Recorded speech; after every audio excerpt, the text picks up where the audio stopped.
War on the Korean Peninsula is a matter of time, not possibility.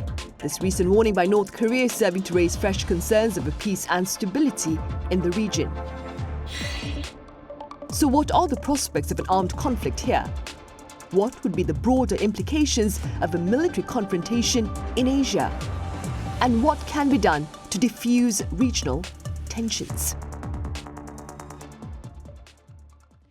Hello, you're watching Thursday's edition of Issues and Insiders. I'm Min Sunhee. Tensions on the Korean Peninsula are mounting, and the latest hardline rhetoric by North Korea is doing little to ease concerns. For more on this, I have Andres Sanchez Braun here in the studio. Andres, welcome back. Always a pleasure to be here. Thank you. I also have Sebastien Falletti with us. Sebastien, it's been a while. Welcome back. Thank you very much. Andres, let's start with mounting regional security concerns here on the Korean Peninsula. As I mentioned in the clip, North Korea says that war on the Korean Peninsula is a matter of time. Do tell us more about this claim and the background. Yes, a military commentator posted this article published by the North Korean KCNA, the Central Korean News Agency, stating that, a physical confrontation, war is not a matter of time anymore, but a matter of possibility. A matter of time, not possibility, the other way around. Basically, his point here was that now that North Korea has ceased to stand by the 2018 military inter-Korean agreement, of course, war becomes a very real possibility, right? Why did North Korea decide to stop implementing or terminate this deal? That was, this deal to viewers, it was signed in 2018 to diffuse tensions especially in border regions, right? By for example, eliminating some guard posts or creating some buffer zones for air surveillance, etc., right?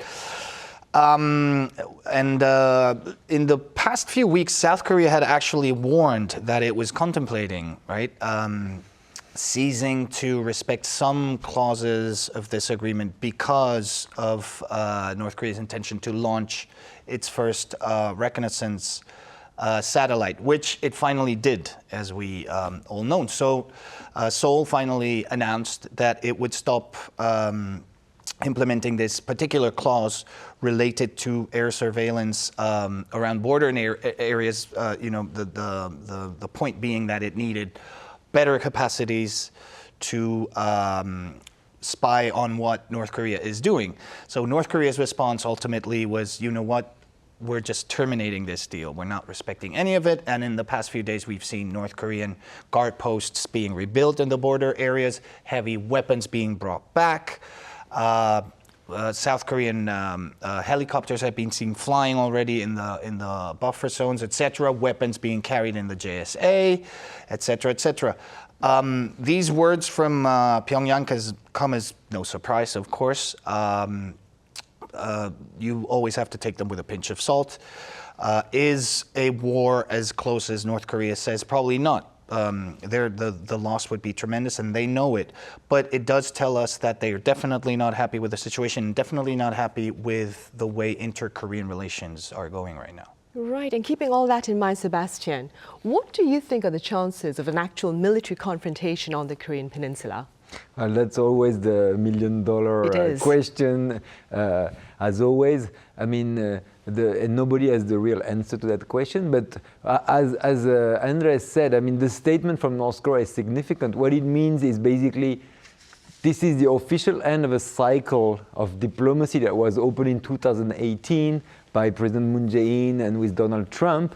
And North Korea is signifying officially this is over, although this cycle was already dying for a long time. So now the big question today is how is North Korea ready to open a new chapter of tension like in 2017?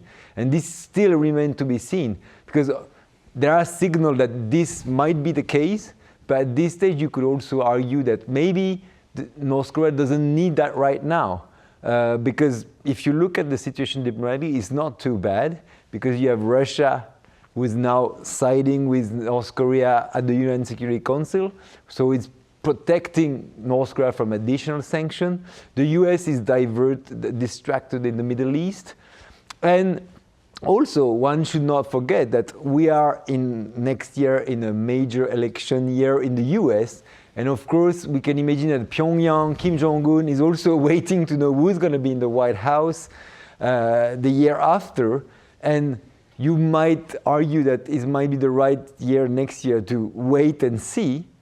Or you might want to turn up the heat ahead of the vote in the US to push the US against the brink, and potentially also, why not giving a pinch of support to Donald Trump?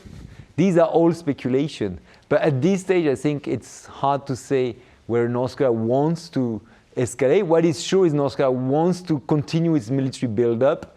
It's a very ambitious nuclear arsenal buildup, and they're going to keep doing this. So against this backdrop, there is still the risk of a confrontation, but it might become from a miscalculation. And of course, the attitude of South Korea here will also play a role. Whether South Korea is ready to respond to some provocation or to push the envelope, that's what we need to watch in the coming months.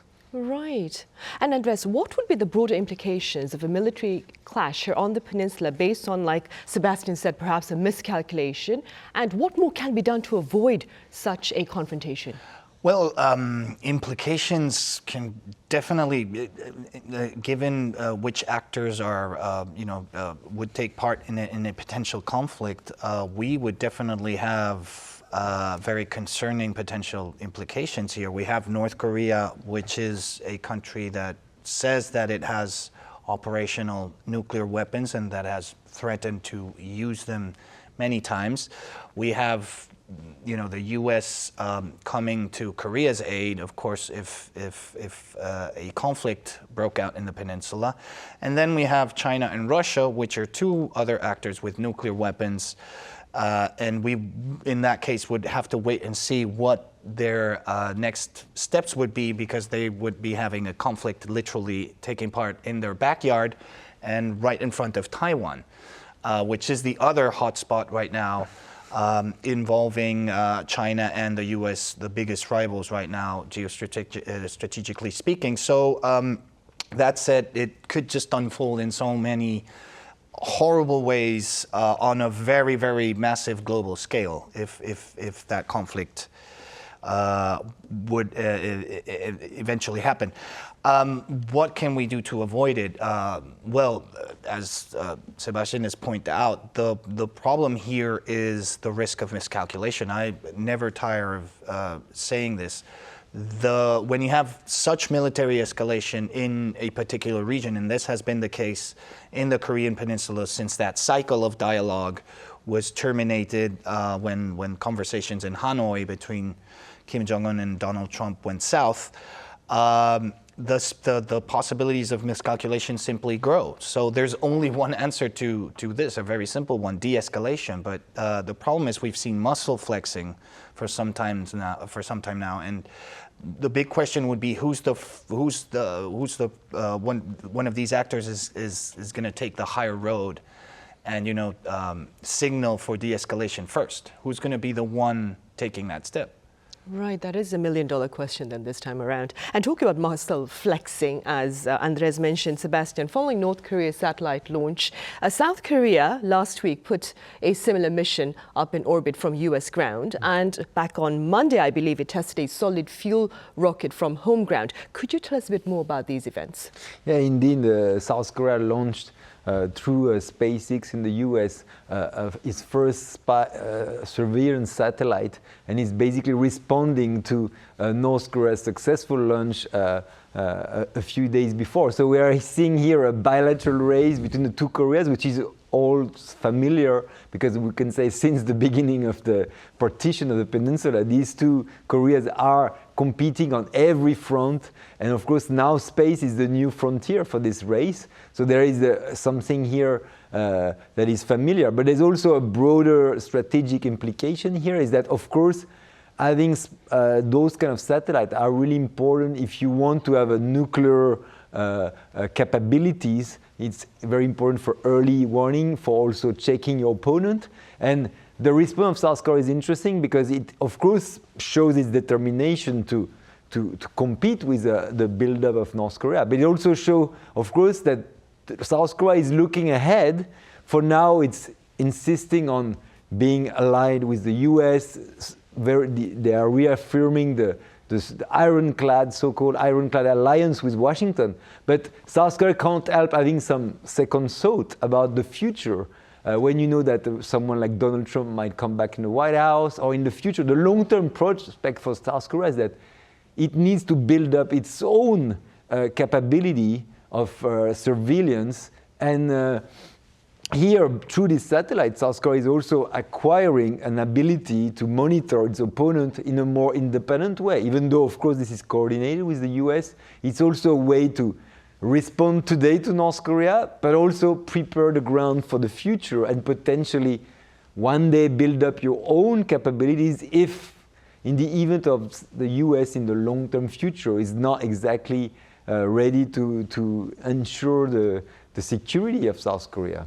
Right, and hopefully that future does not come though. But speaking about the future, Andres, South Korea that is also hoping to become a leading arms exporter, to stand fourth, I believe, by the year 2027. I wonder whether you've covered these with pundits around you, but what do you suppose are they saying about Korea's ambitious plans? Yes, President Yoon Suk-yeol stated at one point that his goal was to make Korea the fourth largest exporter, or to be among the four largest exporters of weapons in the world by 2027. Now, this past few days, we heard that Hanwha Aerospace struck another deal with Poland to deliver another 150 K9 howitzers, which are basically, to viewers, basically artillery, mobile artillery. It looks like a tank. Technically, it isn't, but it looks pretty much like one. Now, this has been happening for some time. We saw that 2022 was a year of record earnings for defense companies in Korea, and it pretty much looks like 2023 is going to be even larger in that sense. Now, what would be the key to Korean companies' success in this field? Well, first of all, we have to remind ourselves that, after all, Korea is technically a country that is still at war. So it has these companies like Hanwha, like LIG Next One. They're robust domestic companies that normally earn contracts with the government to equip the Korean army. Now, what has been happening in the past few years also is that, for example, we were talking about, you were mentioning now how South Korea is looking forward into the future. During President Moon Jae-in's presidency, we had this cycle of dialogue with North Korea, etc. Well, we must not forget that Moon Jae-in at that point actually became the president that had the largest spending ever for a defense budget in the history of South Korea. So on the one hand, he was trying to open dialogues, but he was also foreseeing the possibility that this dialogue was actually not going to work. This whole satellite program was planned way beforehand. So basically, these companies have already a very robust capability of producing domestically, but what started happening is that step by step, they started investing overseas to have production lines in other countries too. And then a very interesting thing is that Korean companies generally are very eager to engage in what you call the localization of production, which is, for example, you build the platform, the basic platform of a piece of equipment or weaponry. You deliver it, and then the client just builds and assembles the rest of the pieces domestically, right? So this, on the one hand, diversifies and strengthens your supply chain capabilities. And of course, it makes you a very attractive company to work with, because many clients, many armies in the world always would like their products to be, customized to their very particular needs.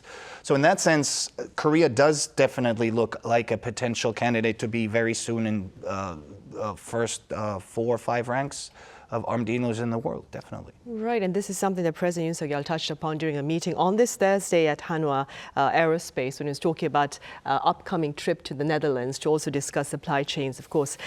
Sebastien, France, for its part, it's a leading arms exporter as we speak. Now, speaking within your capacity as a French journalist based here in South Korea, what can you tell us about France's ambitions? Well, it's true that, France has always been a strong arms exporter, but it's getting even more successful in recent years. I mean, it's one of the few bright spots in the external trade of France, which is enjoying now a trade deficit, but France selling a lot of luxury goods and weapons across the world. And now even last year, it overpassed China as the third largest sailor in the world, and is trailing now Russia. One of the main factor is the success. There's some major contract that was clinched with countries, especially in the global south, not so much in Europe, but in emerging markets like India. France sold its fighter jets Rafale and also some submarines.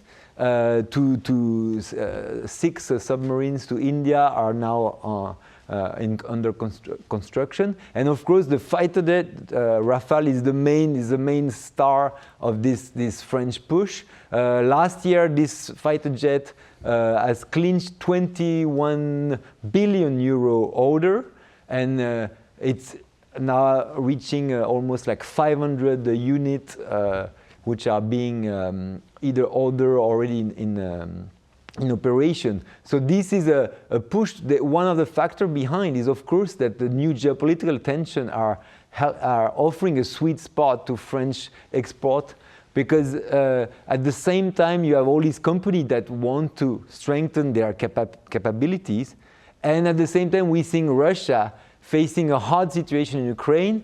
The Ukraine war has not been exactly a good selling point for a Russian military system. It has showed some flaws.